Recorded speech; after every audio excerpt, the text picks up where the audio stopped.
Hi, welcome to episode 5 of the YMCA Mindfulness and Meditation. I realized that I actually did it live just a few minutes ago and the recording didn't work. So I know so many people wanted to see the class. And so what I'm going to do is I'm actually retaping the class, but I won't have any audience. And I'm sorry I won't get the questions and the wonderful people that were on it. But I want to thank them all for being there. But I want to make sure that I get this up onto YouTube. So this is what I'm doing. We started the class, and I'm going to show you with this slide right here. Tension is who you think you should be. Relaxation is who you are. This is something that I actually put on my Facebook page. I have a couple of them. I have the stress shifter one. I have centered moment is another one. And we're doing a book club, I just want to say, on Tuesdays and Thursdays at 3 p.m. The Dharma Road. And then I also have Lindsay Leimbach. But on my Facebook stress shifter, we posted this yesterday. Tension is who you think you should be. Relaxation is who you are. That's a Chinese proverb. So what that is saying is we think we're tension. We think that when our amygdala gets activated because something from the outside gets us into that fight flight, and we get all sorts of, we're like, we gotta fight, this is who we are, I gotta run away, or I gotta battle it out, or I gotta defend myself, and we get this feeling like this is us, but it's not us. If we are in a calm state, which is when you wake up in the morning and you just relax, or you're sitting out and you're watching a sunset, or you're watching the birds chirp, or you're talking to your friend, your normal state is not tension, it's relaxation. And we need to claim that as our normal state. I really believe that very strongly. Too much in our society is always telling us that stress is the normal state. Tension is, or it might be what we feel is the new normal, but it's an artificial normal. It's because we have the fight, flight, freeze response going on all the time, which is this chronic stress, which eats away to your health. So your normal state is relaxation. The place where we heal and we grow is from relaxation. Not when we're down here in the fight, flight, but up here when we're in our prefrontal cortex with our cognitive thinking, with our higher cognitive thinking, and when we're with our compassion and empathy and observation and problem solving. That is our normal state. So claim it, mindfully claim your normal state. I love that proverb. The other thing I wanted to talk about, I'm going to share my screen again with my PowerPoint. Here we go. Is this slide. The A and H, mindfulness tip. Mindfulness tip for couples. Okay. Now, my husband and I were actually doing some coaching yesterday with another couple. And my husband, I was so proud of him. He was talking to me. He goes, Lynn, to them and to me, he goes, when I was able to really make my shift with my relationship with Lindsay, is when I stopped looking at our relationship as an A, meaning that we're always leaning on each other. And if she's not supporting me, then she's not doing a good job. She has to be in it equally, putting the same amount of pressure. And if he puts too much pressure, I crumble and so forth. So we've got to be doing this. He goes, and I thought that was good. But then I realized that isn't good. What it really needs to be is not an A, but an H. That I need to learn to stand on my own and allow her to grow and stand on her own. So we could grow at different levels and rates, and then we connect and we share our energy here. Do you see how incredibly important that is? Let's see if I can find my things. Get us off here. So instead of, you can't grow if you're pushing on each other in an A form, but if you're in this H form, this person can grow. They can even tilt out a little bit, whatever, but you're connected and you can grow. You see how more mindful and self-aware and allowing someone to be authentic and to make mistakes and so forth. You see how that works? So we don't want to be in A relationships. We want to be in H relationships. So I thought that was very profound. Now, I want to say on Wednesday, I'm going to be having, so that'll be our episode 6. I'm going to be talking about a wonderful study done out of China where they actually had 5,000, not 50, 5,000 people. And they said, what was the key to them being able to fight off depression in being in quarantine? And they came up with something that's very mindful and very good for us to use all the time. So that's what we'll be talking about on Wednesday. But today we are going to talk about our pit stop. So we'll go back to sharing our slide. And our pit stop is something that in which the doctors use, and we'll get it to go forward. It doesn't like to go forward sometimes. So I have to do it in a different way. I don't know why that is. It's very interesting to me how sometimes things work and sometimes they don't. But that's okay. This is what we're doing. So here we go. Here's our pit stop. Pause, inhale, take note of the self, of the task at hand, observe how we feel, and then proceed. So what does that exactly mean?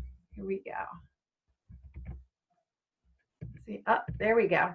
So this was developed for doctors and nurses and to teach them how to pull themselves in the present moment and reduce their stress, reduce any kind of anticipation they're having that would inhibit them to perform at a high level, and then proceed in a calm state.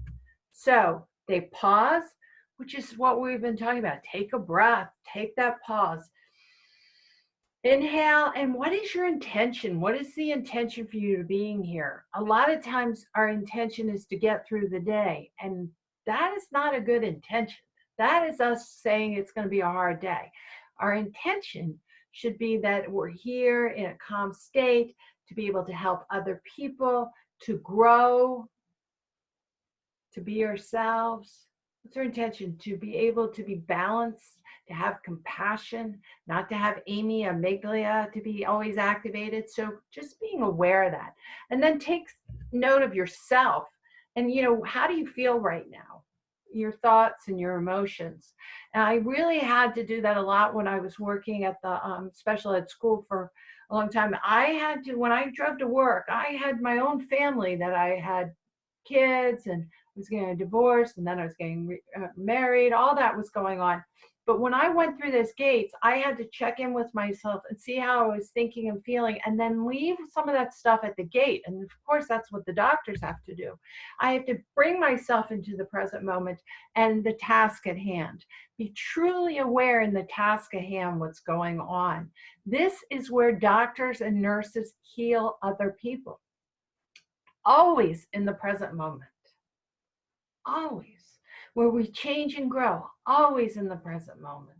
This is the only moment we have. And if we're lost in the mind of what's going to happen tomorrow or what's going to happen yesterday, and we bring that into today, we're bringing weight. A lot of times we're bringing poison of yesterday into the present moment, and that is tainting today. That's what karma is about. What you did yesterday, if you allow it to bleed in today, that's karma, right? We have control of that. Karma is much bigger than that, but that's part of it. And then observe. Observe. So what is the task in hand do I want to do? How do I envision my next task? Can I do it with flexibility? Can I do it with openness? And then really observe if your mind is wandering. Pull it right back into the present moment. And then proceed and go ahead. I have a good friend who is a neurosurgeon, and I'm going to talk a little bit about what he does also on Wednesday. So those are the two things we're going to talk on Wednesday. But he does something like pit stop, but he calls it breathes, and he does it while he's washing his hands, and he teaches other doctors and has done studies to calm themselves and make sure they're absolutely, I want the neurosurgeon to be in the present moment, right? You don't want him thinking about what he did yesterday or had for breakfast, right there in the present moment. And there is where, if he needs to be flexible or do something different or something arises, not to go into the amygdala, the fight flight response, but to breathe and really pull him right back into a calm state to make good choices, or her a calm state to make good choices. So this is what it's talking about. Now I'm going to take us off of this, and I'm going to bring us over to today's meditation. It's 7 minutes long, and 3 minutes are exactly about pit stop and what it does. It gives a little introduction, and then it goes and leads us into a meditation. So let's enjoy this together. Let's see, and my pit stop, I think if we go here and we go here, let me bring us back to the beginning. Okay, so enjoy this with me. Just sit back and relax. Like I said, about 3 minutes introduction, a 4-minute meditation. Welcome to the pit stop practice. Similar to an Indy 500 race car stopping in the pits to change its tires, regas, tighten bolts, and do other necessary things to help maintain and prevent any other issues happening to this high-performance vehicle. The pit stop practice is designed to help busy medical professionals engage in a similar activity of pausing and coming into the pits to do the necessary maintenance to prevent the tires from blowing or other things on the car burning out. During this brief practice, you might find it helpful to find a place to sit down so that you might get into a comfortable position, lower your gaze, and be able to listen to the instructions provided. In addition to the connection to an actual pit stop from a race car, pit stop also happens to be a mnemonic device that was developed specifically for medical professionals to help them cultivate and activate self-regulatory processes before and during stressful medical procedures. In a pilot randomized controlled trial, researchers found that medical residents who learned the pit stop before their simulation training made fewer procedural errors, had lower heart rate, and less visible trembling relative to controls. We know what pit stop means in racing, but what does it stand for in this context? So altogether, it stands for pause, inhale. Take note of yourself, your thoughts, feelings, and sensations. Also take note of the task at hand. What are you planning on doing next? After a bit of time, observe where your thoughts and mind might be, and when you're ready, bring them back and proceed. This is a type of centering strategy that is intended to provide a little space, emotionally and mentally, to be able to respond to situations instead of reacting to them. It's another way to bring our prefrontal cortex back online and avoid getting hijacked by the amygdala in times of stress. Even if you don't remember what each letter stands for, just being able to remember pit stop is all that matters. Right now, let's take a pit stop to see what this can be like.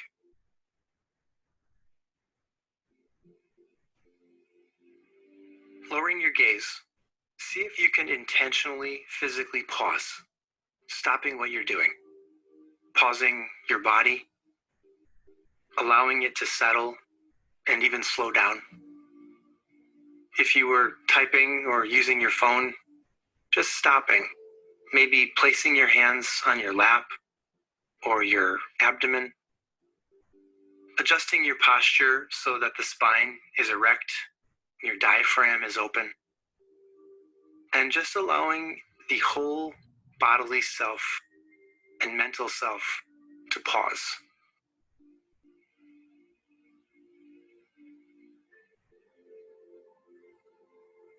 And just maybe even saying to yourself, this is what pausing is like. And sometimes if all you can get to is the letter P from the pit stop, the pause, you've already accomplished a lot.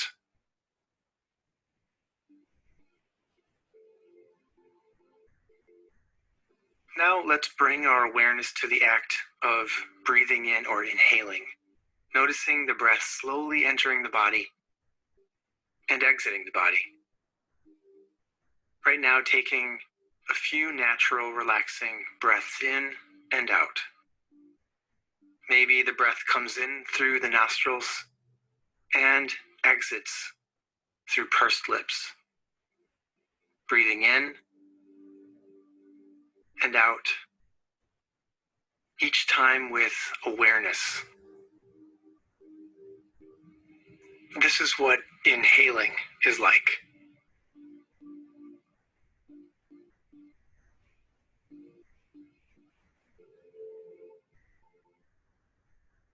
Now, take note of yourself. Maybe asking yourself, what am I noticing right now?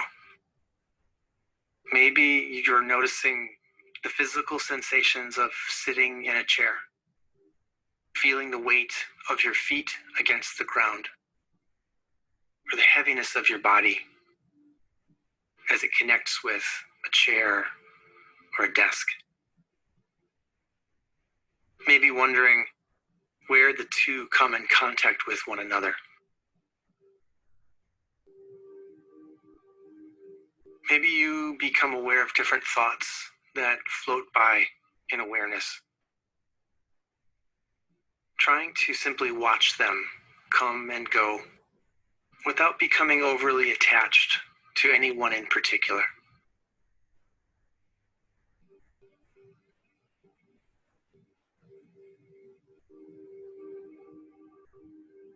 And now take note of the task at hand. Everyone here has some place to go after this, something to do. Without leaving this exercise to begin exploring thoughts about what is next on your list, see if you can name one thing that you will do, and see if you can just look at it from a distance. Does this task involve another person? Is it with a patient or a colleague? Is it a task that involves reading, writing, or speaking? See if you can simply watch the task with an attitude of openness and acceptance. Being sure to stay with this exercise, even though it's tempting to start doing the task mentally right now.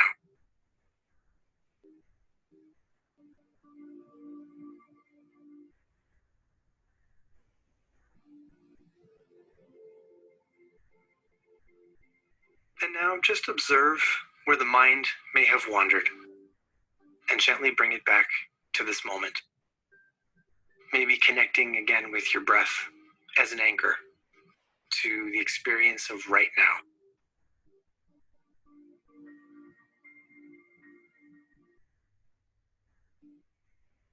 Finally, let's proceed when we're ready.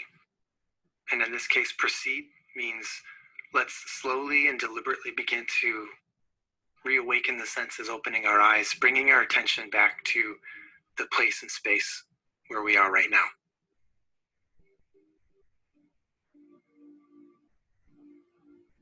So that's the pit stop. Remember, pause, inhale, take note of yourself and the task at hand. Observe where the mind may have gone, and when ready, proceed. And when in doubt, just remember, pit stop. I'm taking a pit stop right now. So with great gratitude that we've all taken a pit stop, come on back to the class.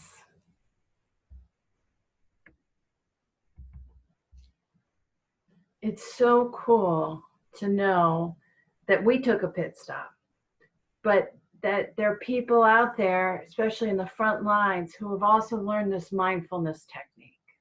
To take a pit stop, we're all in this together. Yes, I had probably around 30 people on this class that I wasn't able to tape. However, I want you to know there's millions of us out there. There's a huger Sangha, wonderful 30 people that were with me today.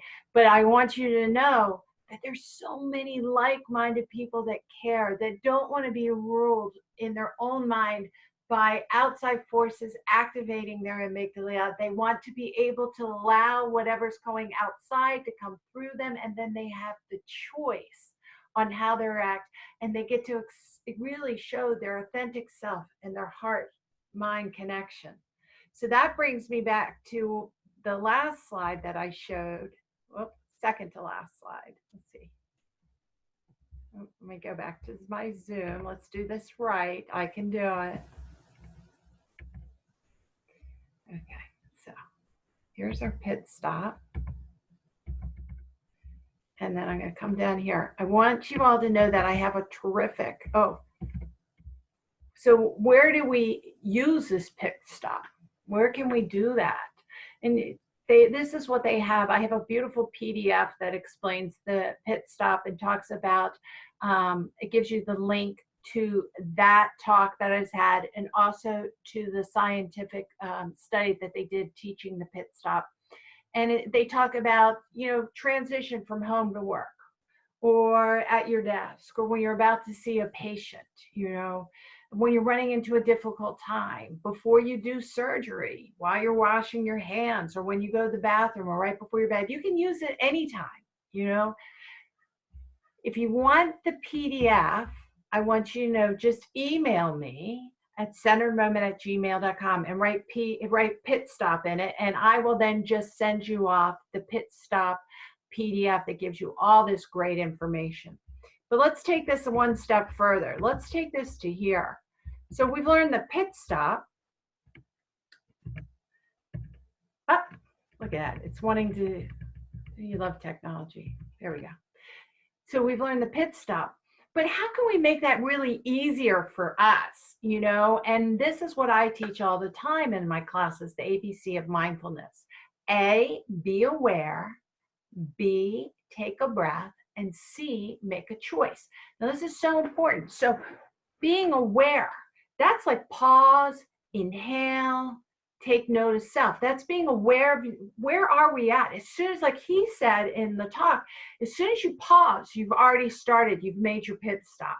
As soon as you've become aware, you're out of that habitual old way of doing things, where you're breaking the cycle of the fight, flight, freeze response. You're aware that you're there. And as soon as you're aware they're there, then what's happening is you're becoming the observer, and you're activating your prefrontal cortex. And that's what he was speaking about too. You're becoming up here.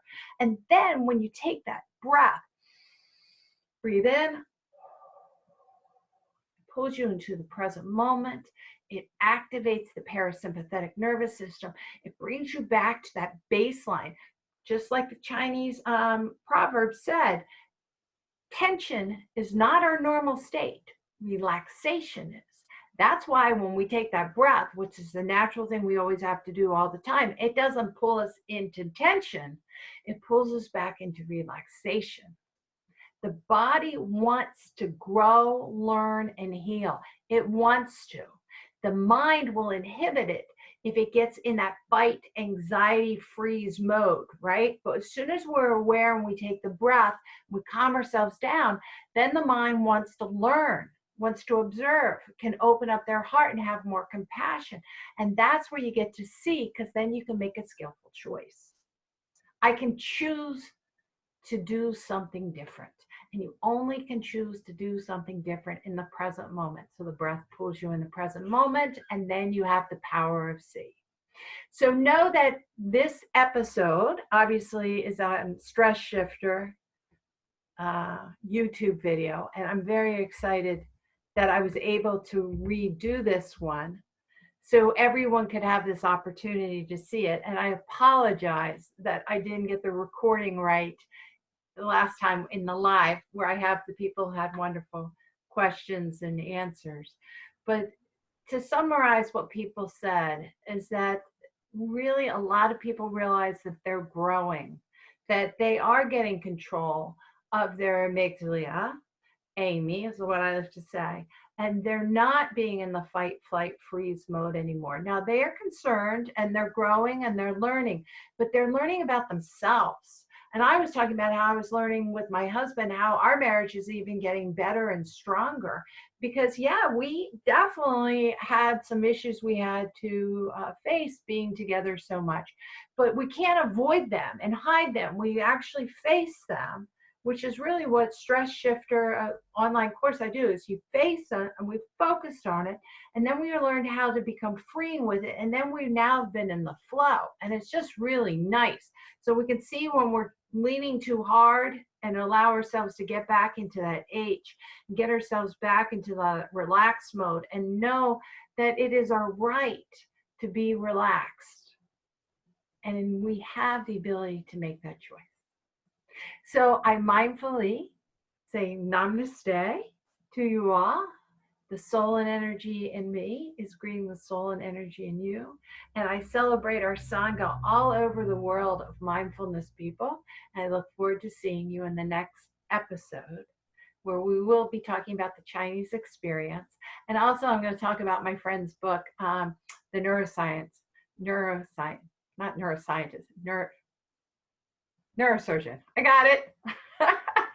Neurosurgeon and what he does, but it's very close to pit stop. So use pit stop or use ABC, make an H, take a breath, and relax. Namaste.